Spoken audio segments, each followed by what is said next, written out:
What's up, everybody? It's Buffalo Ben 15 Golf back at it again.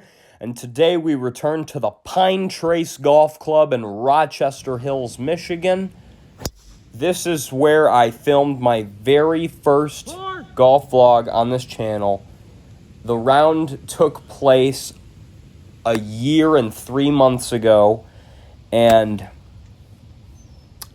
I gotta tell you, just time flies. That's all I really gotta say on that one. What did I tell you about the Hoping this ball would fly a little bit further, and it ends up in the bunker right in front of the green with a very tight pin over on the right side of the green. Not from your angle, but from my angle. So bunker was super deep. You could barely see the top half of me there. So definitely a tough shot. Didn't do anything well with it. My goal was just to get it on the green and get a 2-putt and get out of here with bogey. That when I went into that bunker, I was thinking, bogey, if you get a bogey, I'm gonna be happy. So I do give myself a chance to get a bogey after that good chip shot, but I slide it by on the left side because I pull it, because that's my frequent miss with the putter whenever I hit one really bad. So that's a tough start. That little 50-50 distance that I just come up on the wrong side of the coin there on that one. So I gotta tell you guys, on that score update on the left side of your screen just a couple seconds ago, I cannot wait for the day where after the first hole I get to put on the current score column par. I cannot wait for the day that comes. I'm really trying to, guys. I'm not trying to do that. That is just rude. Yeah. Heading into the number 1 handicap hole, that was a downer. So I really had to tell myself to reel it in, pick myself back up. There's a lot of golf left. You can still pull off a great round. So I hit 2 really good shots in a row to get myself short of the green about 50 yards. Pin is in the middle back. Pretty shallow green. I know it's a white pin and not a yellow pin, but it's a pretty shallow green from back to front. And I thought I hit that pitch shot great. It just ran over the back of the green just because I had to be perfect if I wanted to get close. Oh, but this might be perfect. No. No! 2 holes in a row. It's wedge worthy. Oh my God. Most frustrating par ever. So, after that par, staying at 3 over, it felt like a bogey after what happened, and that's probably where we're headed again after a hooked tee shot into the wetlands over there. I dropped from about 165 out, and I know that I hit the ball much further than that. If it were dry, I would have much less than 165 in, but I saw it draw right over those trees that you guys saw on the left side of your screen. So I dropped behind those, and I hit a really good 8-iron shot, actually. This was probably, up to this point, my second best shot of the day after the lip out chip.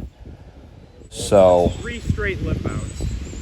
I catch a piece of the hole again. That's 3 straight lip outs. I know that one wasn't as serious, or excuse me, as severe, but still, it's frustrating to watch.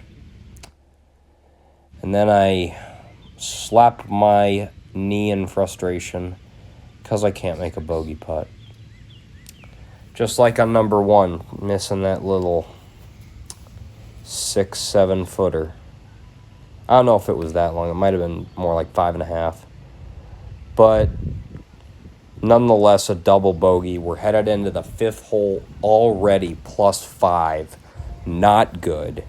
So this is a really tough chip shot here. On this really short par 3, I was like, this is my chance. I can get a birdie back here. I like my gap wedge, and that's what I hit off the tee, but I just barely chunked it. And I could tell that it wasn't that bad of a chunk, but when it left my face, I was like, that's going to be close, and it came up just short there. And then I had a really bad lie in the rough that I did okay with just to get it to this point. Honestly, it was because I could get no spin out of the lie I had, and with the pin as tight to the front as it was, it was almost impossible to get that ball close. So, bogey there. I wasn't too upset about it. I mean, the first putt was better than the lag putt on number 4, so I'll take that. Heading into the 6th hole, big dog leg around a little pond here. This is a 358 par 4. Something I noticed about Pibe Trace, it's not a very long course. The par 4s aren't very long, but a lot of the holes have very challenging spots to aim, and if you miss, like a miss hit, like it is penal in some of these areas. Like the wetlands, like there was no room to squirt it right either, as you saw that tree hanging over on that right side. Number 3, out of bounds on the entirety down the left side of the hole, and on the tee, you have to avoid a pine tree that sticks out on the right about 100 yards out. So this course has got a lot of I'll show you challenges that are not distance related but direction related. And I was lucky to not go in that bunker there and able to hit a great chip shot. It's when you tap it in with to a about wedge. 4 feet. I know it's a little long for a wedge worthy, but I gotta say, I'm getting pretty good at these. You never know if it might come in handy. Like if I'm on the collar of the green or something. And there you have it. You never know. I mean, I know I do it because maybe I'm half-assing a little bit, but at the same time, I feel like there's gonna be a time where something quirky like that comes in handy. Golf is a crazy game. I've been playing this game for almost 10 years now, and in my 10 years of playing golf, I've experienced some crazy shots. I've hit shots left-handed before up against fences. I've hit shots out of the water while the ball was half submerged. Shout out to Oxford for hosting us at Devil's Ridge where that happened. I've played Devil's Ridge before on the channel. So, yeah, I that shot out of the water was in a match against the Oxford Wildcats. So, That is any Oxford kids watching, thanks for having us out. Devil's Ridge is great. We had a great time. It was a great game. So, yeah, pretty quirky stuff. That last hole was a crazy hole. Trees right in front of the green. Big slopes all on down all sides, and even on this hole, a 462 par 5. It's deceiving. The dog leg comes into play sooner than you think. I thought I hit that tee shot perfect. You saw I put the explosion in there because I absolutely crushed it. But lo and behold, I get up there and I'm blocked off with a severe decline going from right to left. So I try to fight the hill a little bit and hit a 3-wood cut. I did really well with it, to be honest. Give myself just a short little pitch shot in. Let's see. All right, here we go. See if we can get our first birdie of the day. If this pitch shot is anything like the last hole, I'd say we got a good shot. But it's not, because I wuss out. So, off to the putt now. For birdie, this is something that I don't do often, putting from considerably off the green, but I felt like the chip was just too tight of a lie, and I didn't want to risk like blading a 9-iron or something, because my 9-iron is what I use for like bump and run. So I end up putting to about 3.5 feet, little knee knocker here. This to have 3 straight pars in a row. So let's see. And as you heard, the sound of the ball dropping into the hole, that's 3 straight pars. It's a lot better than I've been doing. Here's Ricky's tee shot. Hit this one absolutely just forever yards. Just absolutely blasted it down the left side of the fairway, cutting the corner off of the double dogleg par 5. I gotta tell you, that's probably the best drive out of a guest on this channel in all of the videos that I've ever made. That's probably the best shot, period.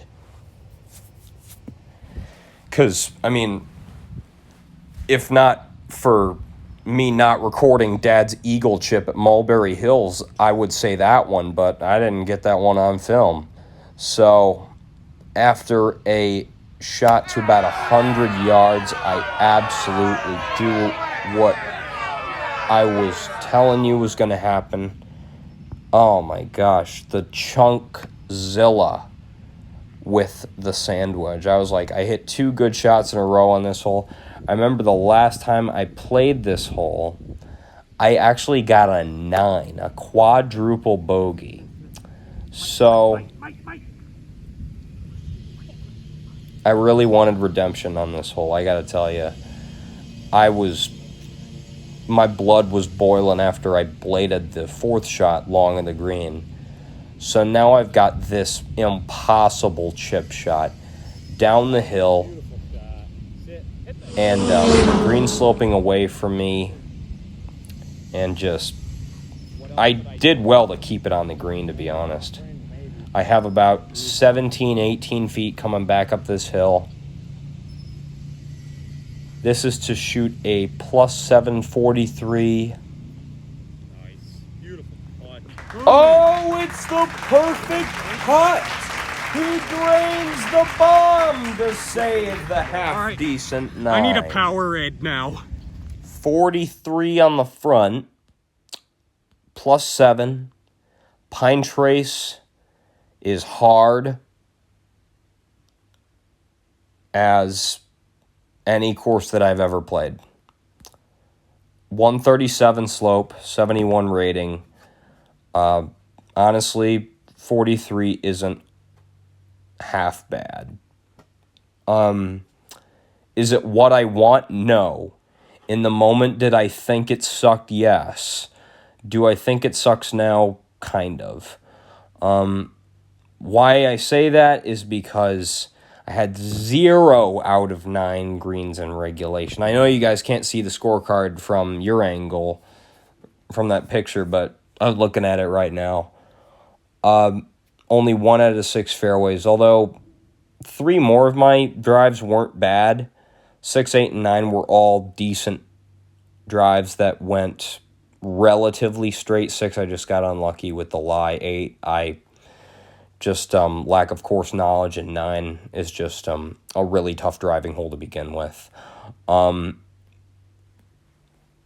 for Ricky, though. Shout out to Ricky again. That was amazing. I wish I could do that. I've come close, but I've never hit one 320. I think my longest drive ever is 304, I want to say. Yeah. That took place at University Club of Kentucky. That's right. I hit that drive at the end, about 305 down the hill. 304 was the official yardage after I lasered the pin. That was a fun video. I remember that one. So I want to reminisce some more. I want to be statistical on these videos. I know some of you don't like that. I'm sorry, okay? I'm obsessed with the idea of breaking 80 every round, and I want to figure out how to do it. I want to figure out a strategy that I can replicate every time I play. And I feel like I'm close. I really do. Rackham was shades of a really, really good golfer. Like, we're talking 1-2 handicap on most of that course, except for the few bogeys that are easily fixable mistakes. Like, I could have had a 74 that day. And at Rackham, a 74 is a 1.8 handicap round. So I'm close, guys. I know I am. 43, I have shot in the 70s with a 43.9 in the card. Farmington Hills Golf Club, 34 in the front, 43 in the back, which is the first time I ever broke 80. I keep referencing that because it was the day that I unlocked the door to where I'm at now, which is 11 times breaking 80 in the last year. It's awesome. Most of them haven't even been recorded because they were tournaments, but I got to tell you, I want to bring my tournament self to golf vlog self. So, wish me luck on that. Wish me luck in the back nine. Should be out in a few days. That's really all I got to say. 14 putts. Did well in the putting and chipping. Hopefully we can keep that up. This is Buffalo Ben 15 signing off. Have a good day, everyone.